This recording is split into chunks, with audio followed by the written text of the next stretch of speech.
అందాల కోవెలలో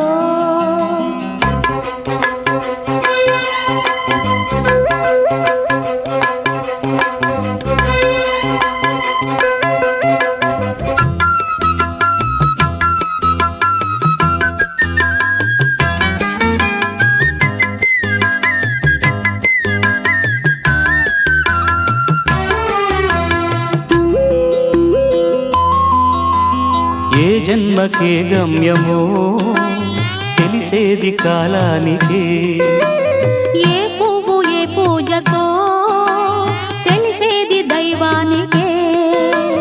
ఏ జన్మకేమైనా ఈ జన్మలో నీకు ఖైదీనే అయ్యానుగా.